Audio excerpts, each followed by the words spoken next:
ഒരു പ്രിലിമിനറി പരീക്ഷയാണ് നിങ്ങൾ നേരിടേണ്ടി വരിക. ആ പ്രിലിമിനറി പരീക്ഷയിൽ ജനറൽ നോളജ് 50 മാർക്കിനാണ് നിങ്ങളോട് ചോദിക്കുക. ഹലോ ഫ്രണ്ട്സ്, ഞാൻ അനിൽകുമാർ. എല്ലാവർക്കും നമസ്കാരം. ഡിഗ്രി തലത്തിലുള്ള ധാരാളം തസ്തികകളുടെ നോട്ടിഫിക്കേഷൻസ് വന്നിട്ടുണ്ട്. അവയ്ക്കായി ഒരുമിച്ചൊരു പ്രിലിമിനറി ഉണ്ടാകുമെന്ന കാര്യം നിങ്ങൾക്കറിയാം. അതിനായി നിങ്ങൾ PSCയുടെ പ്രഖ്യാപനം വെയിറ്റ് ചെയ്യുകയാണ്, പഠിച്ചുകൊണ്ടിരിക്കുകയാണ്. ഈ കാര്യങ്ങളൊക്കെ വളരെ വ്യക്തമാണ്. ആ പഠനം മുന്നോട്ട് നീങ്ങട്ടെ. കാരണം ഈ തസ്തികകളിലേക്കൊക്കെ കൂടി ആ പ്രിലിമിനറി വിജയിക്കാൻ കഴിഞ്ഞാൽ ഈ ഓരോ തസ്തികകളുടെയും മെയിൻ പരീക്ഷ നിങ്ങൾക്ക് എഴുതാൻ കഴിയുകയും അവയിലെ റാങ്ക് ലിസ്റ്റിൽ എത്തിച്ചേരാനുള്ള സാധ്യത നിലനിർത്തുകയും ചെയ്യാൻ കഴിയും. അവിടെ ഈ വീഡിയോയിൽ പ്രതിപാദിക്കുന്നത് SBCID, SI of police, excise inspector, assistant jailer, degree തലത്തിലുള്ള ഈ 4 തസ്തികകളുടെ ജോബ് പ്രൊഫൈൽ ഒന്ന് കമ്പാരിസൺ നടത്തി നോക്കുകയാണ്. നോക്കൂ, SBCID നമുക്കറിയാം ഒരു ക്ലറിക്കൽ തസ്തികയാണ്. ഈ 4 തസ്തികകളിൽ ഏറ്റവും കുറവ് സാലറി സ്കെയിൽ ഉള്ളത് SBCID ആണ്. 31,100 ടു 66,800 എന്ന സാലറി സ്കെയിലാണ്. നിലവിൽ നമ്മളവിടെ ജോലിയിൽ പ്രവേശിച്ചാൽ 31,100 രൂപ നമുക്ക് ബേസിക് പേ ആയി ലഭിക്കും. 6,842 രൂപ നിലവിലെ നിരക്കനുസരിച്ച് DA ലഭിക്കും. 3,110 രൂപ HRA ആയി ലഭിക്കും. അപ്രകാരം നമുക്ക് 41,052 രൂപയാണ് സാലറിയായി ലഭിക്കുക. രണ്ടാമതായി എക്സൈസ് ഇൻസ്പെക്ടർ പരിശോധിക്കുമ്പോൾ അവിടെ സ്കെയിൽ 43,400 ടു 91,200 ആണ് എന്ന് പറയുമ്പോൾ SBCIDയിൽ നിന്നും 10,000-ൽ കൂടുതൽ വർധനവ് ബേസിക് പേയിൽ അവിടെ വന്നിട്ടുണ്ട്. 43,400, DA ആയ 9,548 പ്ലസ് 4,340 രൂപ HRAയും കൂടി ചേരുമ്പോൾ നമുക്ക് ലഭിക്കുന്നത് 57,288, 60,000-ഓട് അടുക്കുന്ന ഒരു സാലറിയാണ് നമുക്ക് കിട്ടുക. അടുത്ത അസിസ്റ്റന്റ് ജയിലറാണ്. എക്സൈസ് ഇൻസ്പെക്ടറുടെ അതേ സ്കെയിലാണ്. 43,400, 91,200. അവിടെ 43,400 നമ്മൾ എക്സൈസ് ഇൻസ്പെക്ടറിൽ എന്ത് സാലറിയാണോ ലഭിച്ചത് ആ സാലറി തന്നെയാണ് ഇവിടെയും ലഭിക്കുക. കാരണം ഇതിൻ്റെ രണ്ടിൻ്റെയും സാലറി സ്കെയിൽ തുല്യമാണ്. ഈ 4 തസ്തികകളിൽ സാലറിയുടെ കാര്യത്തിൽ മുന്നിട്ട് നിൽക്കുന്ന തസ്തിക സബ് ഇൻസ്പെക്ടർ ഓഫ് പോലീസ് തന്നെയാണ്. 45,600, 95,600 എന്ന സാലറി സ്കെയിലാണ്.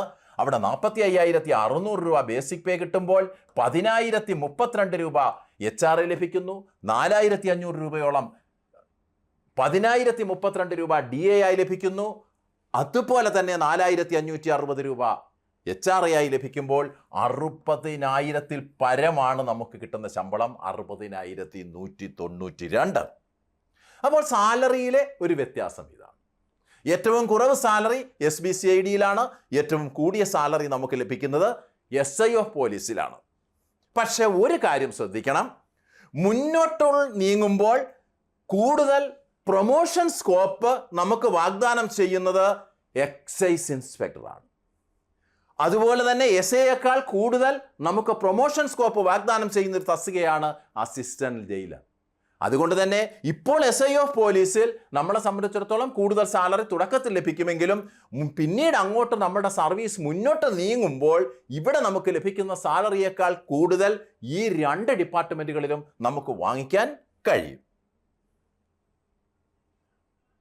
ഈ SBCIDയെ സംബന്ധിച്ച് പറയുമ്പോൾ അവിടുത്തെ പ്രൊമോഷൻ സ്കോപ്പിനെ പറ്റി പറയുമ്പോൾ വളരെ പുവറാണ്. പ്രൊമോഷൻ സ്കോപ്പ് വളരെ പുവറായ ഒരു തസ്തികയാണ്. 39,300, 83,000 എന്ന അസിസ്റ്റന്റ് ഗ്രേഡ് 1 ആകാം. അസിസ്റ്റൻ്റായി കയറുന്നത് നിങ്ങൾക്ക് അസിസ്റ്റന്റ് ഗ്രേഡ് 1 ആകാം. പിന്നെ കിട്ടുന്നൊരു പ്രൊമോഷൻ ഒരു അസിസ്റ്റന്റ് സീനിയർ ഗ്രേഡാണ്. 43,400, 91,200.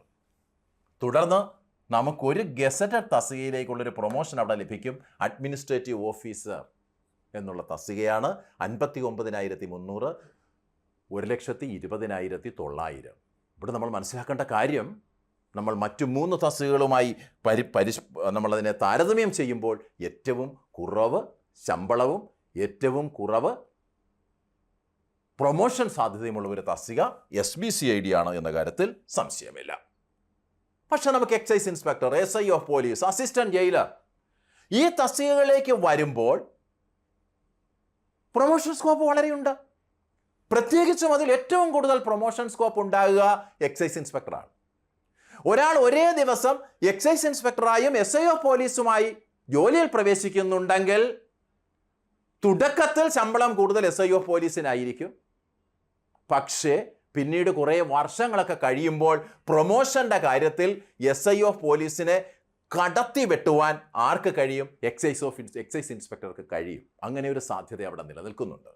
അവിടെ എക്സൈസ് സർക്കിൾ ഇൻസ്പെക്ടർ ആകുന്നു, പ്രൊമോഷനാണ് 55,200, 1,15,300. Excise circle inspector 56,500, 1,18,100. Assistant excise commissioner 63,700, 1,23,700. അതുപോലെ തന്നെ AEC higher grade, assistant excise commissioner higher grade 95,600, 153,200. പിന്നെ ഡെപ്യൂട്ടി എക്സൈസ് കമ്മീഷണർ 1,07,800, 1,60,000. പിന്നെ ഒരു പോസ്റ്റ് കൂടി അവർക്കുണ്ട്, ജോയിന്റ് കമ്മീഷണർ ഓഫ് എക്സൈസ് 1,12,800, 1,63,400. അപ്പോൾ നമ്മൾ ജസ്റ്റ് കയറുമ്പോൾ SI ഓഫ് പോലീസാണ് നല്ലത്. പക്ഷെ അവിടെയും പ്രൊമോഷൻ ഉണ്ട്. എങ്കിലും അതിനേക്കാൾ നമുക്ക് ഒരേ പ്രായമുള്ള ഒരാൾ ഒരു ദിവസം 2 പേര് ഒരു ദിവസം ഈ 2 തസ്തികകളിലും കയറിയാൽ ലോങ് റണ്ണിൽ പ്രയോജനം എക്സൈസ് ഇൻസ്പെക്ടർക്കായിരിക്കും. SI ഓഫ് പോലീസിനെ സംബന്ധിച്ച് നമുക്കറിയാം, അടുത്ത പ്രൊമോഷൻ എന്ന് പറയുന്ന സർക്കിൾ ഇൻസ്പെക്ടറാണ്, ഇൻസ്പെക്ടർ ഓഫ് പോലീസ് 55,200, 1,15,300. പിന്നെ ഇൻസ്പെക്ടർ ഓഫ് പോലീസിൽ തന്നെ ഒരു ഹയർ ഗ്രേഡ് കിട്ടും, അതിലൊരു ഹയർ ഗ്രേഡ് കിട്ടും 56,500, 1,18,100. പിന്നെ നമുക്ക് DSP ആകാം, DYSP ആകാം 63,700, 1,23,700. DYSP higher grade 1,07,800, 1,60,000. Promotion scope മോശമല്ല, ഇവിടെയും മെച്ചപ്പെട്ട പ്രൊമോഷൻ സ്കോപ്പ് ഇവിടെയുണ്ട്.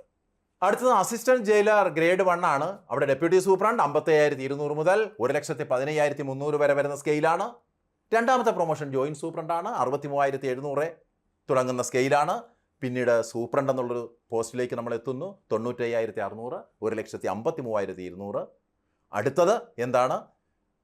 DIG ഓഫ് പ്രിസൺസ് ആണ്. DIG ഓഫ് പ്രിസൺസിനെ സംബന്ധിച്ച് പറഞ്ഞു കഴിഞ്ഞാൽ എന്താണ് ലഭിക്കുക? 1,12,800 ടു 1,63,400. ഇതാണ് സാലറി സ്കെയിലുകളിലെ വ്യത്യാസത്തോടൊപ്പം പ്രൊമോഷനിൽ വരുന്ന മാറ്റങ്ങളാണ് നിങ്ങൾക്കിവിടെ കാണാൻ കഴിയുന്നത്. പിന്നെ ഇവിടെ പ്രത്യേകിച്ച് എടുത്തു പറയേണ്ട കാര്യം, നമ്മൾ ഈ തസ്തികകൾ എടുക്കുമ്പോൾ എല്ലാം ഒന്നിൽ നിന്ന് വളരെ വ്യത്യസ്തമാണ്. അപ്പോൾ ആദ്യം പറഞ്ഞ SBCIയുടെ കാര്യം പറയുമ്പോൾ അതൊരു ക്ലറിക്കൽ പോസ്റ്റാണ്. മറ്റുള്ളതൊക്കെ തന്നെ യൂണിഫോംഡ് പോസ്റ്റാണ്. അതിൽ കുറച്ച് റിസ്കി ആയിട്ടുള്ളൊരു പോസ്റ്റാണ് സബ് ഇൻസ്പെക്ടർ ഓഫ് പോലീസ്. കൂടുതൽ ഉത്തരവാദിത്തങ്ങളും റിസ്കിയുമായിട്ടുള്ള പോസ്റ്റ് തന്നെയാണ് സബ് ഇൻസ്പെക്ടർ ഓഫ് പോലീസ്. നമ്മുടെ ഫീൽഡിൽ ഇറങ്ങി ഒക്കെ വർക്ക് ചെയ്യേണ്ടി വരുന്ന ഒരു കുറ്റാന്വേഷണവും മറ്റു കാര്യങ്ങളും ഒക്കെ അടങ്ങിയിരിക്കുന്ന ഒന്നാണ് സബ് ഇൻസ്പെക്ടർ ഓഫ് പോലീസ്.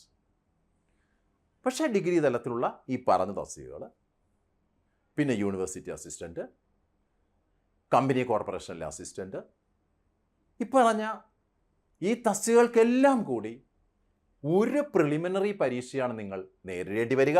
ആ പ്രിലിമിനറി പരീക്ഷയിൽ ജനറൽ നോളജ് 50 മാർക്കിനാണ് നിങ്ങളോട് ചോദിക്കുക.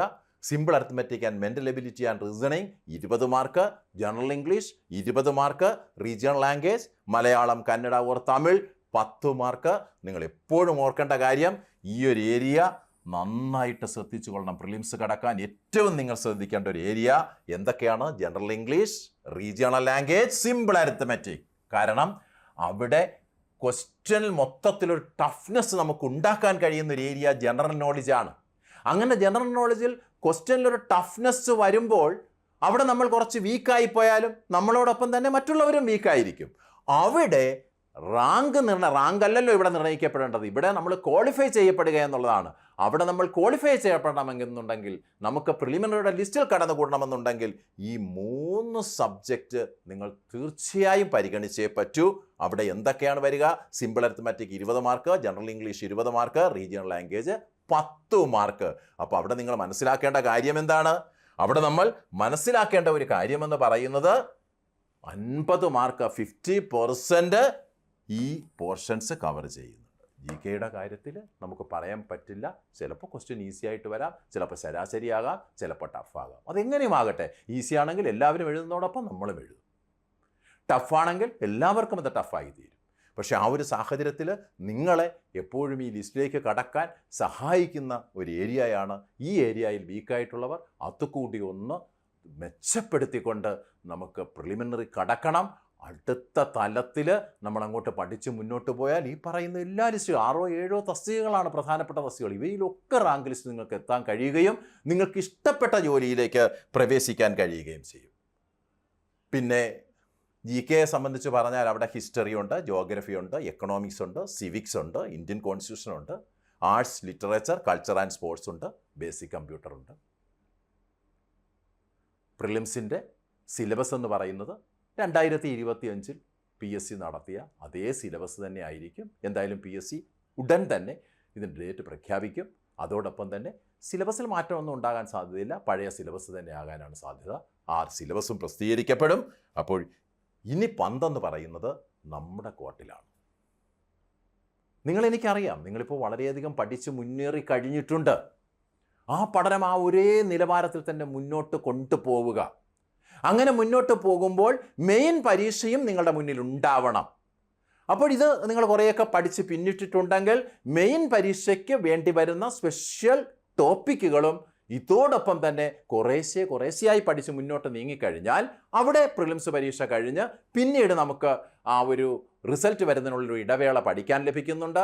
പിന്നെ ഇത് പ്രഖ്യാപിച്ചു കഴിഞ്ഞാൽ, പ്രിലിമിനറി ഫലം പ്രഖ്യാപിച്ചാലും 1 മാസത്തോളം നമുക്ക് ഫൈനൽ പരീക്ഷയ്ക്ക് ലഭിക്കും. ഈ ഒരു കാലയളവിനുള്ളിൽ നമുക്ക് ഫൈനൽ പരീക്ഷ നന്നായിട്ട് പഠിക്കുകയും നല്ല രീതിയിൽ മാർക്ക് സ്കോർ ചെയ്ത് നല്ല റാങ്ക് കരസ്ഥമാക്കാൻ കഴിയുകയും ചെയ്യും. എപ്പോഴും വേണ്ടത് നിങ്ങളുടെ ഒരു ദൃഢനിശ്ചയമാണ്. നമ്മൾ തീരുമാനിക്കുന്നു, ഇത് ഞാൻ നേടിയേ അടങ്ങൂ. കാരണം മറ്റുള്ളവർ എന്നോടൊപ്പം മത്സരിക്കുന്നുണ്ട്. അവർ നമ്മളെക്കാൾ മിടുക്കന്മാരെ പഠിച്ചാൽ അവർ മുന്നോട്ട് പോകും. നമ്മളും അവരോടൊപ്പം നന്നായിട്ട് പഠിച്ചാൽ അവരോടൊപ്പം തന്നെ നമുക്കും മുന്നോട്ട് പോയി റാങ്ക് ലിസ്റ്റിൽ ഇടം നേടാൻ കഴിയും. പക്ഷേ നമ്മൾ അവിടെ പഠനത്തിൽ ഒരു ഉദാസീനത കാണിച്ചാൽ മറ്റുള്ളവർ, നമ്മുടെ കൂട്ടുകാർ, നമ്മളോടൊപ്പം പഠിച്ചവർ നമ്മുടെ മുന്നിലേക്ക് കുതിക്കുകയും നമ്മൾ എന്തു ചെയ്യും, ഇപ്പോഴുള്ള ആ ഒരു സ്റ്റാറ്റസ് കോ നിലനിർത്തിക്കൊണ്ട് വീണ്ടും ഒരു PSC ഉദ്യോഗാർത്ഥി എന്ന രീതിയിൽ തുടരേണ്ട ഒരവസ്ഥയുണ്ടാകും. അപ്പോൾ ആ അവസ്ഥയുണ്ടാകാതെ മുന്നോട്ട് പോകുവാൻ നിങ്ങളുടെ കഠിനാധ്വാനവും നിങ്ങളുടെ നിശ്ചയദാർഢ്യവും കൂടിയേ മതിയാവൂ. അതിന് നിങ്ങൾക്ക് കഴിയണം. നിങ്ങൾക്ക് കഴിയുമെന്ന് തന്നെയാണ് എൻ്റെ വിശ്വാസം. എല്ലാവർക്കും വിജയാശംസകൾ. Good bye.